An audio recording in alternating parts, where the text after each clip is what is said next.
Hi there. Um, this is an addition to what I was talking about. Well, it's in everything about stress, the edges of our stress, the places that we push to, and how we can push too far or too little. And I thought this would be a good place to share about how it shows up in me, or an example for all of you. So, for those of you who don't know me, my sister died in 2023 from pancreatic cancer, one of my sisters, at the age of 60, which is young. 60 is young. And because we have a very small family, small support system, I ended up going and supporting her. And she wasn't with us for very long once she found out. But there was also her niece, and then everything wrapped up in her estate and all the work to do with that. Long story short, it became quite an undertaking trying to keep my life in rhythm and taking on all of that and working through what I call, and this is something I'm working with people, the leave behind life. But for everything that I know, for all my skill, all my ability, all this stuff that I'm constantly learning and sharing, I still pushed a little too far. Took everything, it's still kind of wrapping itself down, but the majority of it took far longer than I'd expected because of a lot of issues that came up, government things that get in the way of completing and wrapping up the simpler things. So I was pushing really far and maintaining my life and supporting and being part of other things that were going on. My mother had a couple of falls. She'd broken her nose. She was going through a lot and she became less present. So things happened. And at the wind down of the majority of the work of my sister, I then also went into a weekend retreat, and there was a lot going on, and there was other things happening, other people that needed some support, and I just overstressed everything. I pushed the boundaries. I pushed way past my Goldilocks zone, and I knew it. But I'm so used to endurance that I missed the point where endurance became an overstressing. And I had to take a really big rest period. I was forced to, where normally it would have been a much shorter recovery time and I could have worked through a lot of things. I pushed so far that there was a point I hit where I would just cry, not in a I'm so miserable and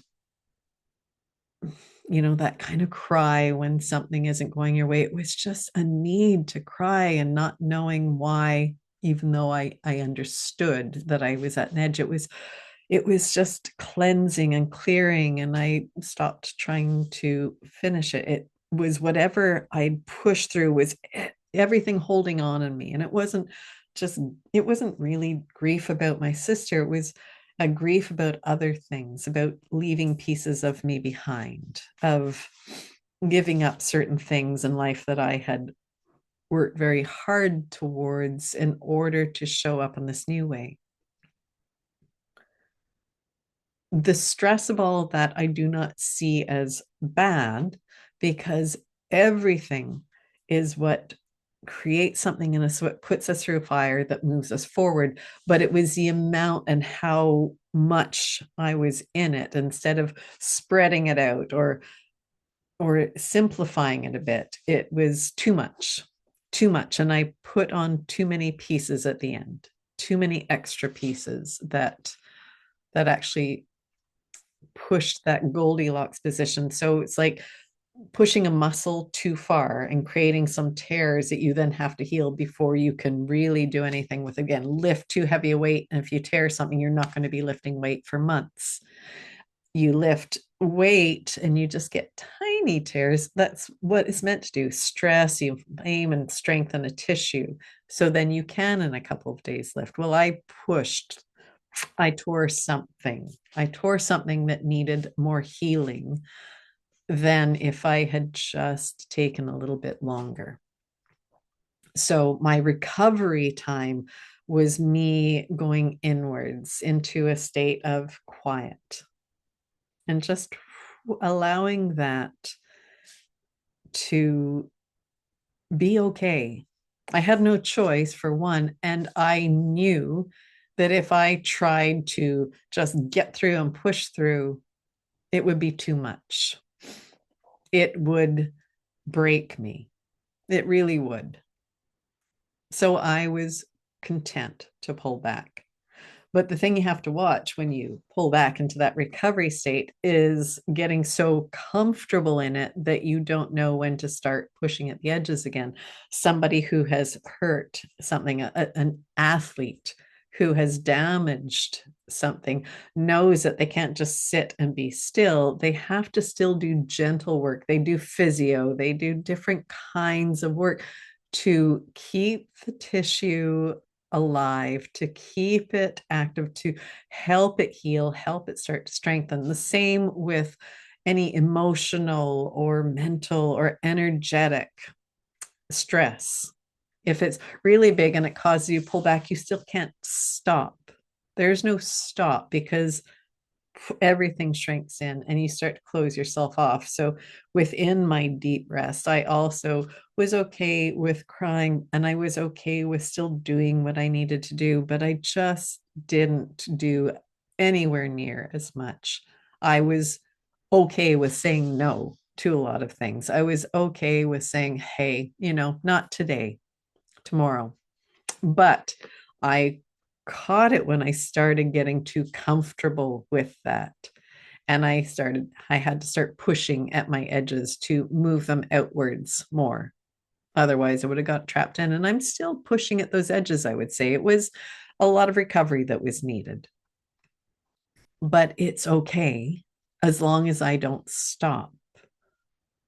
And now I'm almost, I won't say back to me because everything changes us, everything moves us to the next level. So I am now re-emerging as the me I'm going to be after all of that.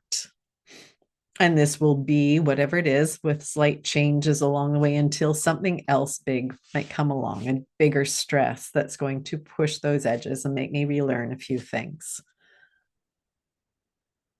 Endurance is good. Endurance can be that yin like state of going.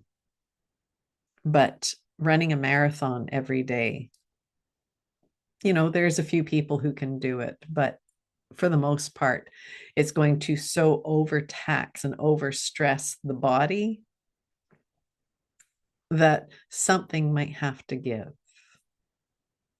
Overtax, overstress the mind, something might give. Overtax, overstress the heart, your emotional being, something eventually might give. I've done big bike rides, big crazy things where I take my mountain bike, pile everything on and go. And it might seem insane to some people, and it kind of is, not a short-term planning for a long-term push, but every time I've had to do it, it's become a lesson in pushing without breaking. One of them, I was almost at the breaking point because it was really hard. It's called the Kettle Valley Rail Grade. And I was out in the middle of nowhere in incredibly high heat. In the Celsius is about 40 degrees Celsius, which is over 100 in Fahrenheit. And it really pushed my edges a week of that. My body was so overstressed I couldn't uncurl my fingers a lot of times, so it was really hard to make food, so it was really hard to eat. And I had a long recovery. Another time I did the whole trail, the La Rue Verte, and from Quebec City to PEI, or to, where did I go? Gaspé Peninsula. And again, that was really hard and I was pushing, but I didn't push to that limit. Every day I needed a good rest, but I was also where I could access good food and I knew when to take breaks. So I was really pushing my limits, but in a really good way. I was felt really strong by the end of it. I didn't need a long recovery time. Another one was biking from Vancouver to California. And for the first while, it's like overdoing it. And the body needed certain kinds of recovery. And I was like, okay, I don't have a choice in this timeline, so I need to do this different. But by the time I got to San Francisco, it was okay. It was okay because I figured out a rhythm that worked and there was enough recovery and enough push that it actually made me quite strong. So all of them different, but all of them I understood and learned that I'm good with endurance. I'm good with that yin state of pushing, pushing, and pulling back. I've always been best at that of a longer term experience for the benefit that will be a forever benefit. I've never been that good at the pile on stress that kind of breaks you. Whenever I've tried for that, got out of my natural state, the recovery time has been quite long, and it's a big thing. It takes away. So, what is your natural state? The yin or the yang? The endurance state that keeps you moving to stress without overburdening yourself so that you have to take really long time to repair? Or is it the pile on stress that creates a much longer repair time? I would suggest that's pushing too far into discomfort too fast. And that maybe if that's your natural state, you might want to look at recovery time that gives you an ability to continue moving forward so that you don't lose momentum. You don't lose that ability to keep shifting forward in life, like what happened with me last year when I finally slowed down after the stuff with my sister. I have a lot I've got to do. I've got a lot I want to share with all of you. And that time back, necessary. I learned lots, but what I could have been doing if I hadn't pushed so far would have been far different. And I'm now getting there. And that's fine. I'm there. And maybe that's the way it was meant to be. But I've also learned a lesson, which I will hopefully utilize the next time this comes up to find even more balance, to find more support, to not try and do so much on my own, and go from there.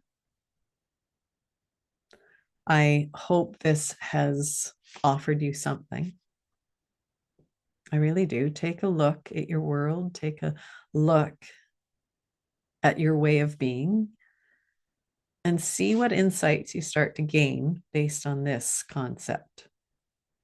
And as always, I am here. I will be starting a group at the end of January that you can be part of to work with.